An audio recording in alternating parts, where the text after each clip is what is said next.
ناظرین، آج ہم انشاءاللہ اللہ سبحانہ وتعالی کے نام السبوح کے بارے میں بات کریں گے۔ السبوح نہایت پاکیزہ، ہر عیب سے پاک، ہر نقص سے پاک، جو اپنی ذات میں، اپنی صفات میں، اپنے افعال میں، ہر چیز میں، ہر کمی، ہر کوتاہی، ہر نقص اور ہر عیب سے مکمل طور پر پاک ہے۔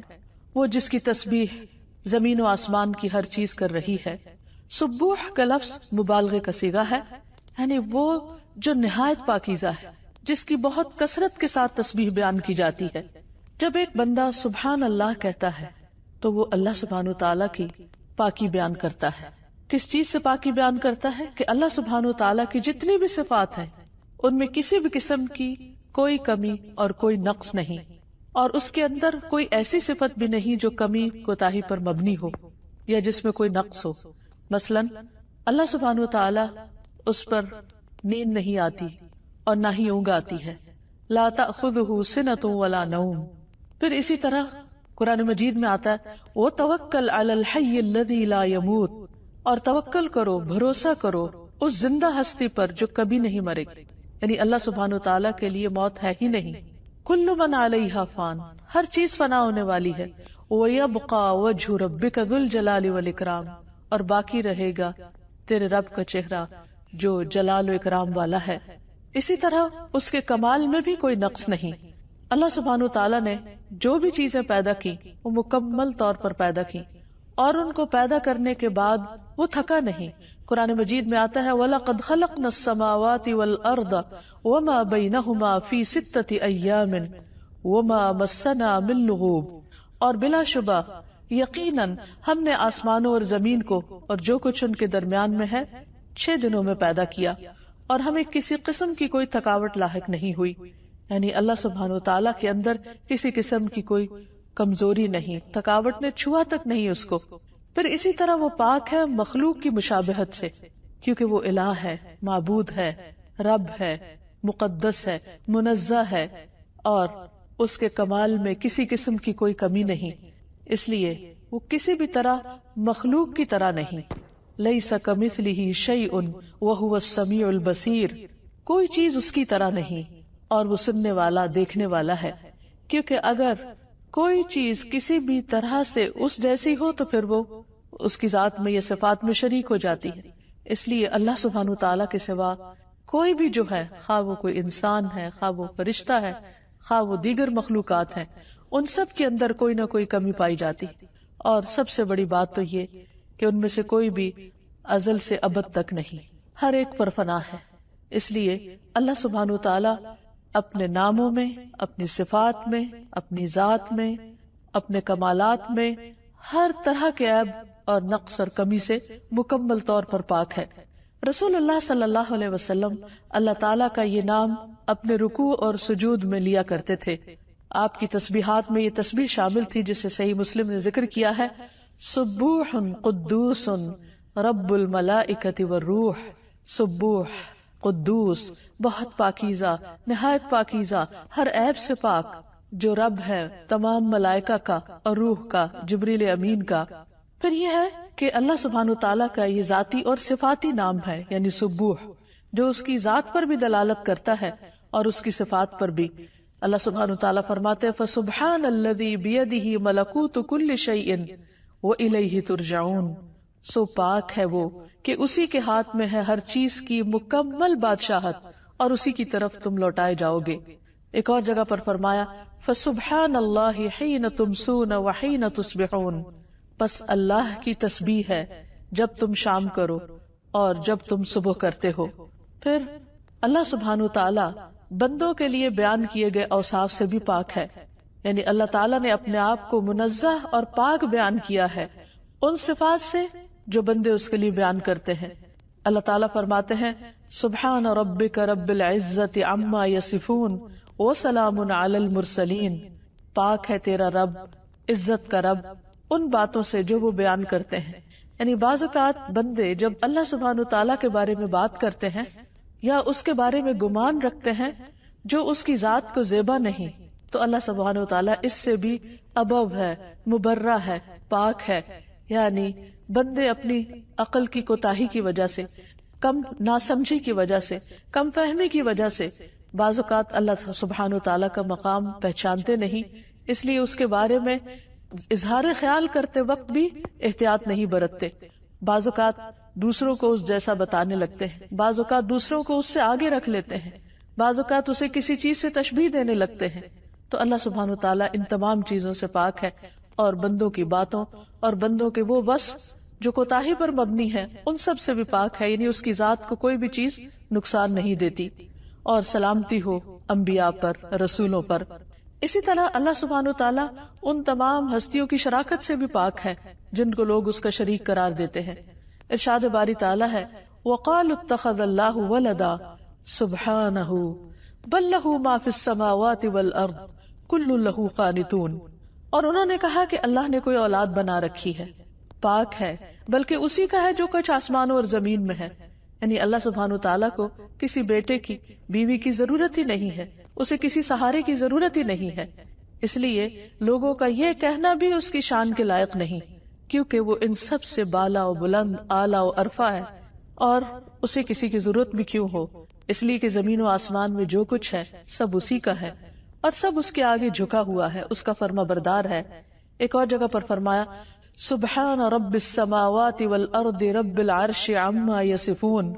پاک ہے آسمانوں اور زمین کا رب جو عرش کا رب ہے ان سب باتوں سے جو وہ بیان کرتے ہیں. پھر یہ کہ یہ اللہ سبحانہ تعالیٰ کی جو پاکی بیان کرنا ہے، جو اس کی تسبیح بیان کرنا ہے، یہ زمین و آسمان کی ہر چیز بیان کر رہی ہے. کوئی بھی مخلوق اس سے بالا نہیں. یعنی اللہ سبحانہ تعالیٰ کے لیے ایسی پاکیزگی ہے، ایسی بڑائی ہے، ایسی بلندی ہے کہ جس کا اقرار کائنات کی ہر چیز کرتی ہے. قرآن مجید میں آتا ہے تسبح لہ السماوات السبع، ساتوں آسمان اس کی تسبیح بیان کر رہے ہیں. یعنی سوچئے ذرا، تصور میں لائیے کہ سارے آسمان اور ان کی وسعتیں اور جو کچھ ان کے اندر ہے وہ سارے اس بات کا اقرار کرتے، اظہار کرتے ہیں کہ اللہ تو پاک ہے، ہر شرک سے پاک ہے، ہر شریک سے پاک ہے، اور ہر عیب اور نقص سے پاک ہے. عام طور پر آپ دیکھیے کہ دنیا میں اگر کسی کو کوئی اقتدار یا طاقت ملتی ہے یا کوئی نعمت ملتی ہے تو بعض اوقات وہیں پر کرپشن بھی زیادہ آ جاتی ہے. لیکن اللہ سبحانہ و تعالیٰ جو بادشاہ کل ہے، مختار کل ہے، اس کے باوجود وہ ہر عیب اور نقص سے پاک ہے، ہر ظلم سے اور ہر ایسی چیز سے کہ جو اس کی شان کے خلاف ہے. تو اسی لیے سب سے پہلے بڑی چیزوں کا ذکر کیا گیا کہ ساتوں آسمان اس کی تسبیح میں لگے ہوئے ہیں. والارض، اور زمین بھی اس کی تسبیح کر رہی. کبھی ہم نے سوچا کہ جس زمین پر ہم چلتے ہیں، اٹھتے ہیں، بیٹھتے ہیں، اپنے کام کاج کرتے ہیں، اس میں فصلیں اگاتے ہیں، اس پہ عمارتیں بناتے ہیں، یہ زمین اللہ کی پاکی بیان کرتی ہے. ومن فیہن، اور جو ان کے اندر ہے، یعنی زمین کے اندر کی مخلوق یا آسمانوں کے اندر کی، وہ سب بھی اللہ کی تسبیح بیان کرتی. اور پھر فرمایا وَإِن مِّن شَيْءٍ إِلَّا يُسَبِّحُ بِحَمْدِهِ وَلَٰكِن لَّا تَفْقَهُونَ تَسْبِيحَهُمْ. اور کوئی چیز ایسی نہیں جو اس کی تسبیح بیان نہ کر رہی ہو، لیکن تم ان کی تسبیح کو نہیں سمجھتے. یعنی ہر چیز اپنے اپنے انداز میں اللہ سبحانہ تعالیٰ کی پاکی بیان کر رہی ہے، لیکن یہ انسان کی کم علمی ہے کہ وہ ان چیزوں کی تسبیح کو نہیں سمجھتا اور خود تسبیح کرنے سے غافل رہتا ہے. انہ کان حلیما غفورا، بے شک وہ بردبار ہے، بہت بخشش فرمانے والا ہے. کہ اگر کوئی اس کی تسبیح جس کو اللہ نے اختیار دیا یا جس کے پاس کچھ آزادی ہے، یعنی ہم جیسے انسان، اگر وہ بیان نہیں کرتے بلکہ اس کے برعکس اللہ سبحانہ تعالیٰ کی شان میں کمی کی باتیں کرتے ہیں، تو اللہ سبحانہ تعالیٰ کو اس سے کوئی نقصان نہیں، اور وہ بندوں کی ان گستاخیوں کو معاف بھی کرتا چلا جاتا ہے. وہ بہت زیادہ بخشش فرمانے والا ہے. ایک اور جگہ پر فرمایا سورۃ النور میں الم ترا، کیا تم نے دیکھا نہیں، غور نہیں کیا، سوچا نہیں، ان اللہ، کہ اللہ سبحانہ تعالیٰ یسبح لہ من فی السماوات والارض، زمین و آسمان کی ہر چیز اس کی تسبیح کر رہی ہے. والطیر صافات، اور پرندے بھی صفے باندھے ہوئے. یہ پرندے جو فضاؤں میں اڑ رہے ہیں یہ بھی اللہ کی تسبیح بیان کرتے ہیں، اللہ کا ذکر کرتے ہیں. کل قد علم صلاتہ و تسبیحہ، ہر ایک اپنی نماز اور تسبیح کا طریقہ جانتا ہے. سوچئے یہ پرندے جو فضاؤں میں اڑ رہے ہیں، جن کی طرف ہم نظر ڈالتے ہیں اور پھر اس کے بعد اپنے کاموں میں لگ جاتے ہیں، اور ان کی طرح طرح کی بولیاں اور چہچہاٹیں جو ہمیں مسرور کرتی ہیں، جن سے ہم خوش ہوتے ہیں، یہ دراصل اللہ کی تسبیح کر رہے ہوتے ہیں، اللہ کا ذکر کر رہے ہوتے ہیں. اور اللہ تعالیٰ فرماتے ہیں کل قد علم صلاتہ و تسبیحہ، ان سب کو اپنی صلاۃ اور تسبیح کا طریقہ بھی معلوم ہے. لیکن انسانوں میں کتنے ہی ایسے ہیں جنہیں نہ صلاۃ کا طریقہ معلوم ہے اور نہ تسبیح کا. وہ گھنٹوں فارغ زبان سے کچھ بھی نہیں کرتے، اور اگر بات کرتے ہیں تو بعض اوقات اللہ کی ناراضگی کی، اور اگر خاموش رہتے ہیں تو اللہ کا ذکر نہیں کرتے. اس کے برعکس باقی ساری کائنات اس کی وفادار، اس کی تابعدار، اس کی اطاعت گزار اور اس کے ذکر میں مشغول ہے. واللہ علیم بما یفعلون، اور اللہ کو سب پتا ہے، خوب علم ہے جو کچھ بھی وہ کر رہے ہیں. اور حقیقت یہ ہے کہ ایک حدیث کے مطابق یہ تسبیح اس مخلوق کا رزق بھی ہے. اللہ کے نبی نوح علیہ السلام کی وفات کا وقت جب قریب آیا تو انہوں نے اپنے بیٹے سے فرمایا کہ بیٹا میں تمہیں ایک وصیت کر رہا ہوں جس میں تمہیں 2 باتوں کا حکم دیتا ہوں اور 2 باتوں سے روکتا ہوں.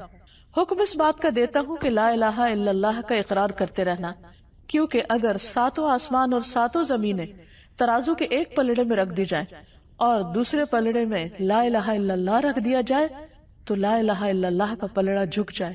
یعنی یہ اتنا وزنی کلام ہے، اس لیے کثرت سے اس کا ذکر کرتے رہنا.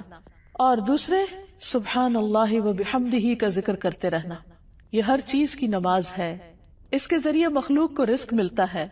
اور میں تمہیں 2 چیزوں سے منع کرتا ہوں، اور وہ ہے شرک اور تکبر.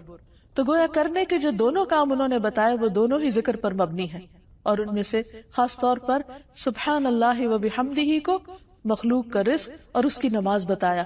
سوچئے کہ ساری مخلوق اللہ کی عبادت گزار ہے.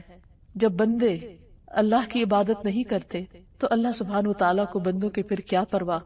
جب ہر چیز اس کی وفادار ہے اور ہم بے وفائی کریں تو یہ سب کچھ ہمارا وفادار کیسے ہو سکتا ہے؟ یہ سب کچھ ہمارے حق میں پھر کہاں سے گواہی دے سکتا ہے؟ اس لیے ہمارے لیے بھی عزت کا مقام اسی میں ہے کہ ہم سب سے بڑھ کر اللہ کی یاد میں زندگی بسر کرنے والے ہوں. انسان جب اس تسبیح کے ذریعے اللہ سبحانہ و تعالیٰ کو پکارتا ہے تو اللہ تعالیٰ اس کی مشکلات بھی آسان کرتے ہیں.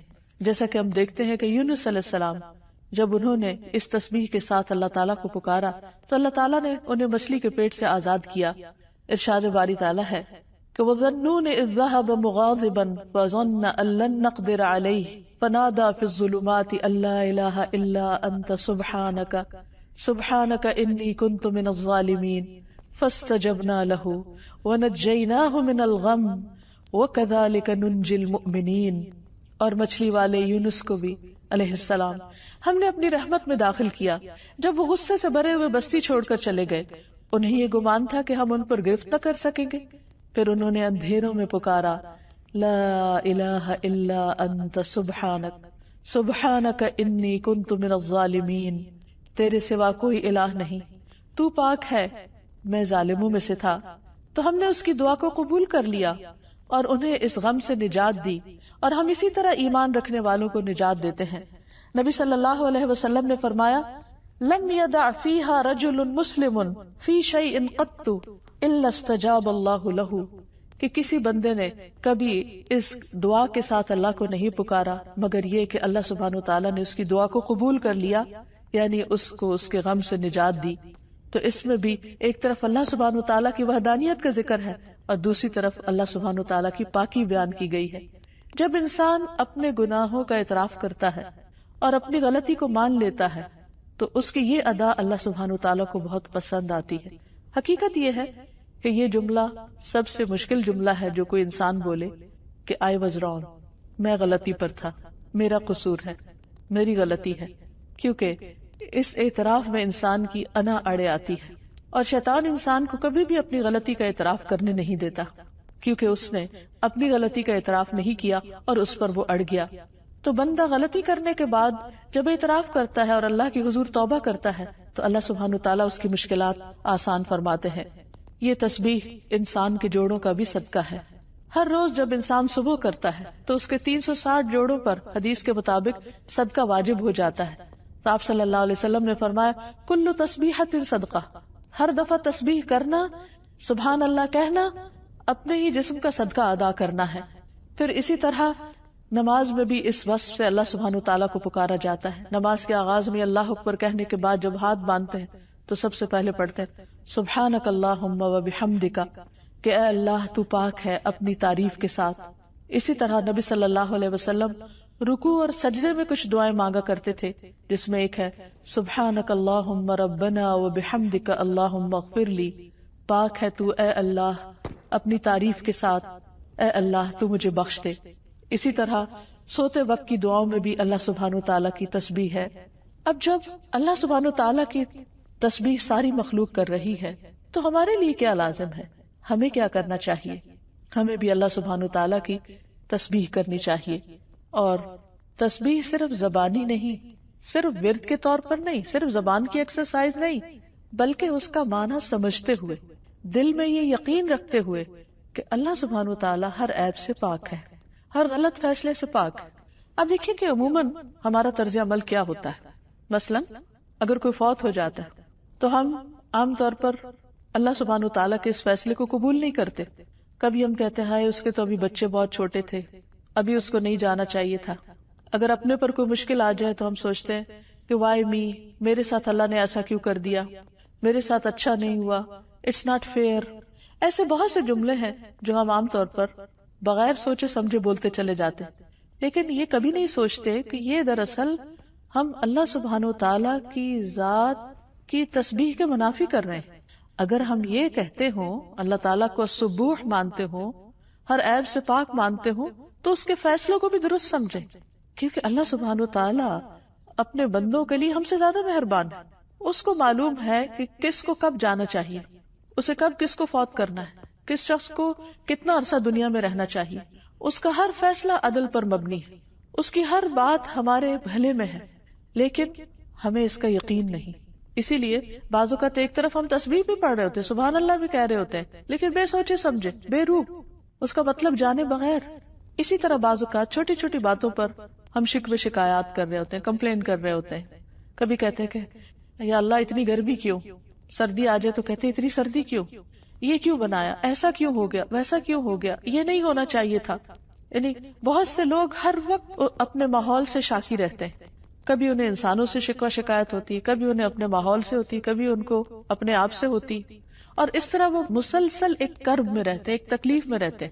ایسے حالات میں اگر انسان اللہ کی تسبیح کرنا شروع کر دے کہ اللہ تو پاک ہے، تو نے جو بھی کیا اچھا ہے، اور جو فیصلہ تو نے میرے بارے میں کیا اس میں ضرور کوئی بھلائی ہے، میں اپنی لا علمی کی وجہ سے، کم علمی کی وجہ سے، کم عقلی کی وجہ سے اس کو سمجھ نہیں پا رہا، لیکن تیرا فیصلہ ہر حال میں درست ہے۔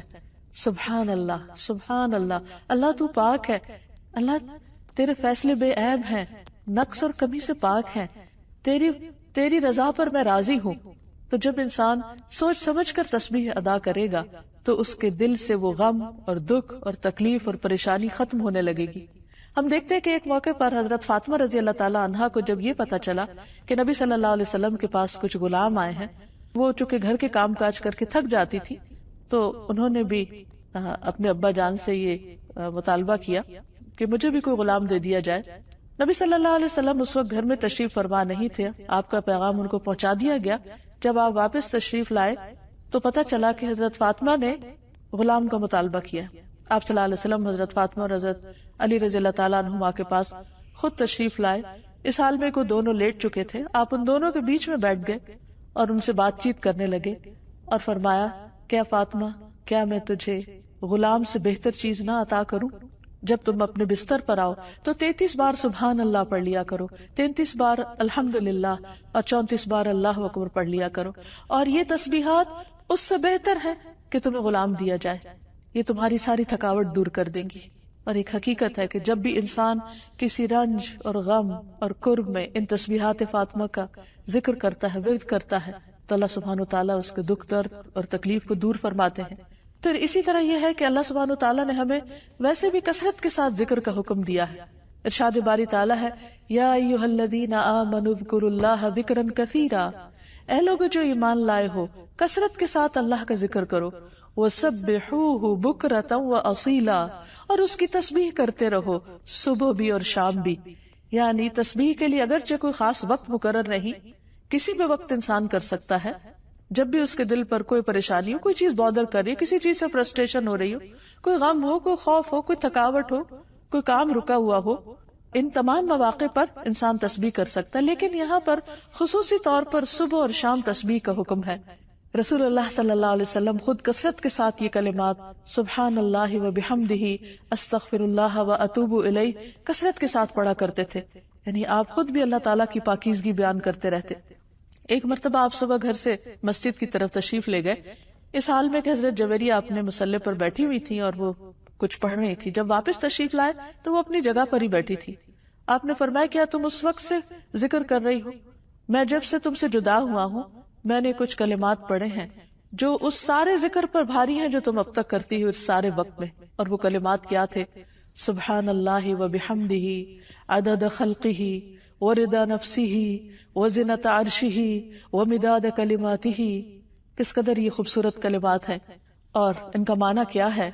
میں اللہ کی پاکی بیان کرتا ہوں اس کی مخلوق کی گنتی کے برابر۔ کتنی مخلوق ہے؟ کبھی ایک مٹھی ریت بھر کے دیکھیے اور کوشش کیجئے اسے گننے کی، آپ گن نہیں سکتے۔ ان صرف ہماری ایک مٹھی تو کیا، اگر ہم ہاتھ کو زمین پر رکھ کر جو ڈسٹ ہمارے ہاتھ کو لگے صرف ان ذرات کو بھی گننے کی کوشش کریں تو ہم نہیں گن سکتے۔ تو ان کو کبھی دیکھ کر سوچے سبحان اللہ و بحمدہ عدد خلقہ، اس کی مخلوق کی تعداد کے برابر۔ وہ تعداد کتنی ہے؟ ان گنت، ہم نہیں گن سکتے، لیکن اللہ نے سب گن رکھا ہے کہ اس نے کتنی چیزیں پیدا کی ہیں۔ اور یہ تو صرف وہ چیز ہے جو ہمارے سامنے ہے۔ کبھی آپ گھاس پر چلے تو اس کی ایک ایک پتی کو دیکھ کے سوچا کریں، اور پھر ان کے نیچے ان کی جڑوں کو امیجن کیا کریں کہ ساری اللہ کی مخلوق ہے، اتنا کچھ اللہ نے پیدا کیا۔ پھر درختوں کو جھنڈ دیکھیں، پھر پھول دیکھیں، پھر ستاروں اور سیاروں کو دیکھیں، کائنات میں بکھری ہوئی بے شمار چیزیں، کسی ایک بھی مخلوق کو دیکھیں تو اس کی تعداد ہم نہیں گن سکتے۔ اور پھر فرمایا اوردا نفسی ہی، میں اللہ کی اتنی پاکیزگی بیان کرتا ہوں جو اس کے نفس کی رضا کے برابر ہو، یعنی جس سے وہ راضی ہو جائے، وزنۃ عرشہ، اور اس کے عرش کے وزن کے برابر جس کا اندازہ سوائے اس کے کوئی لگا ہی نہیں سکتا، ومداد کلماتہ، اور اس کے کلمات کی سیاہی کے برابر۔ اور اس کے کلمات کی سیاہی، وہ سیاہی کتنی ہے؟ اللہ سبحانہ وتعالیٰ فرماتے ہیں کہ لو کان البحر مدادا لکلمات ربی لنفد البحر قبل ان تنفد کلمات ربی ولو جئنا بمثلہ مددا۔ اگر سارے سمندر سیاہی بن جائیں اور اتنی سیاہی اور لے آئی جائے تو اللہ سبحانہ وتعالیٰ کے کلمات ختم نہ اور یہ سیاہی ختم ہو جائے۔ ایک اور جگہ پر آتا ہے سارے درختوں کی کلمے بنا دی جائیں اور سارے سمندروں کی سیاہی بنا دی جائے اور اتنی اور بھی لے آئی جائے تو اللہ سبحانہ وتعالیٰ کی اگر تعریف لکھنا شروع کی جائے تو سب کچھ ختم ہو کر رہ جائے لیکن تعریف ختم نہ ہو، اللہ کے کلمات ختم نہ ہو۔ تو جو حقیقی معنوں میں اللہ کا مقام پہچانتا ہے وہ دل و جان سے اللہ سبحانہ وتعالیٰ کی تسبیح بیان کرتا ہے اور صبح و شام بیان کرتا ہے۔ پھر اسی طرح نبی صلی اللہ علیہ وسلم جب نمازوں میں اللہ سبحانہ وتعالیٰ کی تسبیح بیان کرتے تو بے اختیار بیان کیے چلے جاتے۔ آپ صلی اللہ علیہ وسلم رات کو سوتے وقت اللہ کی تسبیح شروع کرتے تو آس پاس والے سو جاتے لیکن آپ تھکتے نہیں تھے۔ ربیعہ بن کعب کہتے ہیں میں دن بھر رسول اللہ صلی اللہ علیہ وسلم کی خدمت کیا کرتا تھا، جب رات آتی تو میں آپ کے دروازے کے پاس سو جاتا، میں ہمیشہ سنتا یعنی رات کو سوتے وقت کہ آپ یہ پڑھ رہے ہیں سبحان اللہ سبحان اللہ سبحان اللہ، اور آپ اتنی بار پڑھتے کہ مجھے نیند آ جاتی لیکن آپ تسبیح پڑھ رہے ہوتے تھے۔ اور یاد رکھیے کہ اس کے برعکس جو تسبیح نہ پڑھے وہ خود اپنا نقصان کرنے والے ہیں، خود بد نصیب ہیں۔ نبی صلی اللہ علیہ وسلم نے فرمایا جب بھی سورج چڑھتا ہے اللہ تعالیٰ کی ہر مخلوق تسبیح بیان کرتی ہے لیکن شیاطین نہیں، اور اولاد آدم میں سے آتا قسم کے لوگ۔ میں نے سوال کیا کہ وہ کون ہیں؟ آپ نے فرمایا اللہ کی مخلوق کے بدترین لوگ، یعنی جب ساری کائنات تسبیح میں لگی ہوتی ہے تو بدترین لوگ تسبیح نہیں کرتے۔ تو ہماری زندگی میں تسبیح کا ایک اہم حصہ ہونا چاہیے۔ جب اللہ سبحانہ وتعالیٰ کی اتنی تعریف اور سب کر رہے ہیں تو اس کو تو ضرورت نہیں لیکن ہمیں ضرورت ہے، اس لیے ہم نماز کے اندر قیام میں بھی، رکوع میں بھی سبحان ربی العظیم، اور سجدوں میں بھی سبحان ربی الاعلی، خوشی میں بھی سبحان اللہ، اور غم میں اور دلوں کی تنگی اور سینے کی گھٹن کے موقع پر ہر مشکل میں اللہ کی تسبیح بیان کرے۔ اللہ سبحانہ وتعالیٰ نے نبی صلی اللہ علیہ وسلم کو اسی طرح سکھایا۔ سورۃ الحجر میں آتا ہے وَلَقَدْ نَعْلَمُ أَنَّكَ يَضِيقُ صَدْرُكَ بِمَا يَقُولُونَ، ہمیں بہت اچھی طرح پتا ہے کہ آپ کا دل تنگ ہوتا ہے ان باتوں سے جو لوگ آپ پر بناتے ہیں۔ اب اس کا علاج کیا ہے؟ بہت دفعہ ہم سب کے ساتھ ایسا ہوتا ہے کہ لوگ آپ کے بارے میں ناروا بات کرتے ہیں یا لوگوں کی باتوں سے آپ کا دل تنگ ہوتا ہے، تو اس کے بارے میں فرمایا فَسَبِّحْ بِحَمْدِ رَبِّكَ وَكُن مِّنَ السَّاجِدِينَ، آپ اپنے رب کی حمد کے ساتھ اس کی تسبیح بیان کیجیے اور سجدہ کرنے والوں میں شامل ہو جائیے۔ وَاعْبُدْ رَبَّكَ حَتَّى يَأْتِيَكَ الْيَقِينُ، اور اپنے رب کی عبادت کیجیے یہاں تک کہ آپ کے پاس یقین آ جائے، یعنی دنیا سے جانے کا وقت آ جائے۔ پھر اسی طرح تسبیح ایسی چیز ہے کہ جب انسان اللہ کی پاکیزگی بیان کرنا شروع کرتا ہے تو اپنے غموں کو بھول جاتا ہے۔ اللہ سبحانہ و تعالیٰ نبی صلی اللہ علیہ وسلم پر جب بہت زیادہ الزامات کی بوچھاڑ ہو گئی اور آپ پر زمین تنگ کر دی گئی تو آپ کو تسلی دیتے ہوئے فرماتے ہیں فَاصْبِرْ عَلَى مَا يَقُولُونَ، آپ لوگوں کی باتوں پر صبر کیجئے، وَسَبِّحْ بِحَمْدِ رَبِّكَ قَبْلَ طُلُوعِ الشَّمْسِ وَقَبْلَ غُرُوبِهَا، اور اپنے رب کی تسبیح کیجئے سورج طلوع ہونے سے پہلے اور اس کے غروب ہونے سے پہلے۔ فَسَبِّحْ وَأَطْرَافَ النَّهَارِ، اور دن کے دونوں کناروں پر، لَعَلَّكَ تَرْضَىٰ، تاکہ آپ خوش ہو جائیں، یعنی آپ کے دل میں جو تنگی ہے اور آپ پر جو پریشانی کا عالم ہے، اگر آپ ان اوقات میں خاص طور پر تسبیح کریں گے تو آپ کی پریشانی دور ہو جائے گی، آپ راضی ہو جائیں گے۔ اسی طرح اللہ سبحانہ تعالیٰ نے نبی صلی اللہ علیہ وسلم پر جب اپنی نعمت تمام کر دی، اسلام کو کامیابی نصیب ہوئی، آپ کا مشن مکمل ہو گیا، تو اس وقت بھی کیا حکم آیا؟ اذا جاء نصر اللہ والفتح ورأیت الناس يدخلون فی دین اللہ افواجا فسبح بحمد ربک واستغفر انہ کان توابا، جب اللہ کی مدد اور فتح آ جائے اور تو لوگوں کو دیکھے کہ وہ اللہ کے دین میں فوج در فوج داخل ہو رہے ہیں، تو کیا کیجئے؟ اپنے رب کی حمد کے ساتھ اس کی تسبیح کیجئے اور اس سے بخشش مانگیے، یقیناً بلا شبہ وہ ہمیشہ بہت توبہ قبول کرنے والا ہے۔ گویا تکلیف کے وقت بھی اور خوشی کے وقت بھی، دونوں حالتوں میں اللہ کی پاکی بیان کیجئے۔ پھر اسی طرح رسول اللہ صلی اللہ علیہ وسلم نے فرمایا جو شخص رات سے خوف کھائے، یعنی اندھیرے سے اس کو ڈر لگے یا وہ پریشان کرے، یا مال خرچ کرنے سے بخل کرے، یعنی مال ہے لیکن خرچ کرنے کو دل نہیں کرتا، صدقہ کرنے کو دل نہیں کرتا، یا دشمن کے مقابلے سے ڈرے، تو چاہیے کہ وہ اس قول کی کثرت کر دے، سبحان اللہ و بحمدہ، سبحان اللہ و بحمدہ، سبحان اللہ و بحمدہ، تو اس کی یہ ساری کیفیات دور ہو جائیں گی، کوئی اس کو نقصان نہیں دے سکے گا، اس کے دل کی گھٹن اور خوف اور غم اس سے دور ہو جائیں گے۔ اسی طرح سبحان اللہ پڑھنا انسان کی نیکیوں میں اضافے کا باعث بنتا ہے۔ حضرت سعد سے روایت ہے کہ ہم رسول اللہ صلی اللہ علیہ وسلم کے پاس بیٹھے ہوئے تھے کہ آپ نے فرمایا کیا تم میں سے کوئی روزانہ 1000 نیکیاں کرنے سے عاجز ہے؟ تو لوگوں نے کہا کہ یا رسول اللہ صلی اللہ علیہ وسلم، ہم میں سے کوئی 1000 نیکیاں کیسے کر سکتا ہے؟ آپ نے فرمایا جو شخص 100 بار سبحان اللہ پڑھتا ہے اس کے لیے 1000 نیکیاں لکھی جاتی یا اس کی 1000 خطائیں مٹا دی جاتی ہیں۔ پھر اسی طرح ایک اور روایت میں آتا ہے جو شخص سبحان اللہ و بحمدہ 100 بار دن میں پڑھتا ہے تو اس کے گناہ معاف کر دیے جاتے ہیں، خواہ وہ سمندر کی جھاگ برابر ہی کیوں نہ ہو، کیونکہ گناہ انسان کے دل پر بھی بوجھ بنتے ہیں، اس کے رزق میں بھی رکاوٹ بنتے ہیں، اس کے لیے پریشانیوں کا باعث بنتے ہیں، اور کون شخص ہے جو خطا کار نہ ہو؟ ہر شخص سے غلطیاں ہوتی، تو دن بھر انسان جو بھی کوئی کمی بیشی کرے یا اپنے عمل میں کوئی کوتاہی کرے تو اس کا ازالہ تسبیح کے ساتھ کرے، گویا اللہ کی پاکیزگی بیان کرنا ان گناہوں کو مٹانے کا سبب بنتا ہے۔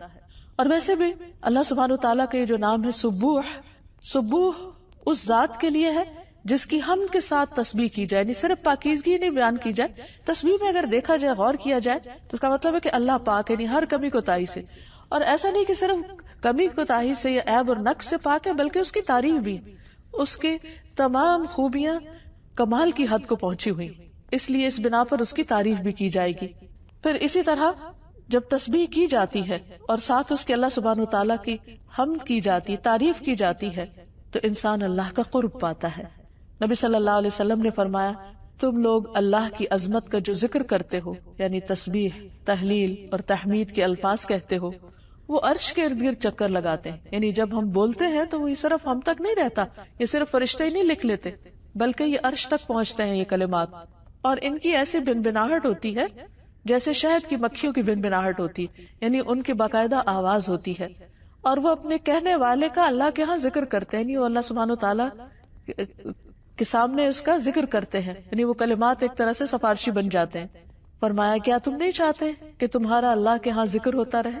یعنی اور یہ قرآن مجید میں بھی آیا فاذکرونی اذکرکم، تم مجھے یاد کرو میں تمہیں یاد کروں گا. لیکن یہاں کہنے کا ایک انداز ہے کہ جو کچھ ہم بولتے ہیں وہ بولا ہوا بھی اللہ کے ہاں پہنچتا ہے، اوپر چڑھتا ہے، اور پھر وہ اپنی ایک شناخت رکھتا ہے، ایک پہچان رکھتا ہے، ایک یاد دہانی کا سبب بنتا ہے. اگر دیکھا جائے تو تسبیح کرنا کچھ مشکل کام نہیں ہے، انسان کے لیے بہت آسان ہے اگر تھوڑی سی توجہ کرے. جیسے حدیث میں آتا ہے رسول اللہ صلی اللہ علیہ وسلم نے فرمایا کلمتانی، دو کلمے ہیں، خفیفتان علی اللسان، جو زبان پر بہت ہلکے ہیں، لیکن ثقیلتان فی المیزان، میزان میں بہت بھاری ہیں. یعنی انسان کے جب اعمال کو تولا جائے گا تو ان کا وزن بہت زیادہ ہوگا. اور اس کے ساتھ ساتھ حبیبتان الی الرحمن، اللہ سبحانہ تعالیٰ کو بہت محبوب ہے، یعنی اللہ سبحانہ تعالیٰ کی رضا کا سبب بنتے ہیں. اللہ تعالیٰ اپنے ایسے بندوں سے محبت کرتا ہے جو کثرت سے اس کی تسبیح بیان کرتے ہیں. ابو سلمہ کہتے ہیں جو حضور صلی اللہ علیہ وسلم کے غلام تھے کہ رسول اللہ صلی اللہ علیہ وسلم نے فرمایا واہ واہ، اپنے ہاتھ سے 5 کا اشارہ کیا کہ میزان میں کتنے بھاری ہوں گے. سبحان اللہ والحمد للہ ولا الہ الا اللہ واللہ اکبر. اور 5ویں چیز کسی کا فوت ہونے والا نیک بیٹا کہ اس کا باپ اللہ تعالیٰ سے ثواب کی امید رکھ کر صبر کرے، تو یہ صبر کا اجر بھی میزان کے اندر بہت ہی بھاری ہوگا. اور یہ بیان کرتے ہوئے آپ نے ہاتھ اٹھایا اور واہ واہ کی کہ واقعی خوش ہو جاؤ کہ اللہ کے ہاں کتنا بڑا اجر ہے. پھر اسی طرح یہ کہ نہ صرف یہ کہ یہ میزان میں بھاری اور اجر اور ثواب کا باعث ہے بلکہ گناہوں کو جھاڑنے والے بھی ہیں. انس رضی اللہ تعالیٰ عنہ کہتے ہیں کہ رسول اللہ صلی اللہ علیہ وسلم ایک درخت کے پاس سے گزرے جس کے پتے سوکھ چکے تھے. آپ نے جب لاٹھی ماری تو پتے جھڑنے لگے. آپ نے فرمایا الحمدللہ وسبحان اللہ ولا الہ الا اللہ واللہ اکبر. اسی طرح گناہ جھڑتے ہیں جس طرح اس درخت کے پتے جھڑ رہے ہیں. یعنی ان تسبیحات کے پڑھنے سے، یعنی سبحان اللہ اور الحمدللہ پڑھنے سے انسانوں کے گناہ جھڑنے لگتے ہیں. پھر اسی طرح آپ صلی اللہ علیہ وسلم کے پاس ایک بدو آیا اور وہ کہنے لگا کہ آپ کو اللہ نے جو تعلیم دی ہے اس میں سے مجھے بھی کچھ سکھائیے. آپ نے فرمایا یوں کہا کرو سبحان اللہ والحمدللہ ولا الہ الا اللہ واللہ اکبر. یہ سیکھ کر وہ چلا گیا. تھوڑی دیر پھر واپس آ گیا، کہنے لگا یہ تو جو کچھ آپ نے سکھایا ہے یہ تو اللہ کے لیے ہے، میرے لیے کیا ہے؟ تو آپ صلی اللہ علیہ وسلم نے فرمایا اے اعرابی، جب تم سبحان اللہ کہو گے تو اللہ سبحانہ تعالیٰ فرمائے گا اس بندے نے سچ کہا. الحمدللہ کہو گے تو اللہ تعالیٰ فرمائے گا سچ کہا. لا الہ الا اللہ کہو گے تو اللہ تعالیٰ فرمائے گا سچ کہا. اللہ اکبر کہو گے تو اللہ تعالیٰ فرمائے گا سچ کہا. اور جب اس کے بعد تم کہو گے اللہم اغفر لی، اللہ مجھے معاف کر دے، تو اللہ تعالیٰ تمہیں معاف کر دے گا. جب کہو گے اللہم ارحمنی، اللہ مجھ پہ رحم فرما، تو اللہ تعالیٰ تم پہ رحم فرمائے گا. اور جب تم کہو گے اللہم ارزقنی، اللہ مجھے رزق دے، تو اللہ تعالیٰ تمہیں رزق عطا کرے گا. تو اس سے یہ پتہ چلتا ہے کہ اللہ سبحانہ تعالیٰ کی تسبیح اور حمد و ثنا کے بعد جو دعائیں کی جاتی ہیں وہ دعائیں بھی قبول ہوتی ہیں. پھر اسی طرح ایک اور جگہ سے یہ پتہ چلتا ہے کہ ہر تسبیح کے بدلے جنت میں ایک درخت بھی لگایا جاتا ہے، اور یہی تسبیحات اہل جنت کے سانس میں جاری ہو جائیں گی. نبی صلی اللہ علیہ وسلم نے فرمایا جنتیوں کو تسبیح اور تحمید اس طرح سکھائی جائے گی جس طرح تمہیں سانس لینا سکھایا جاتا ہے. تو خوش قسمت ہیں وہ لوگ جو دنیا میں اپنے کام کاج کرتے ہوئے کثرت کے ساتھ اللہ کی تسبیح بیان کرے، اللہ کی پاکیزگی بیان کرے اور آخرت میں اس کا قرب پائیں. اللہ تعالی ہمیں اس بات کی توفیق عطا فرمائے. وآخر دعوانا ان الحمد للہ رب العالمین.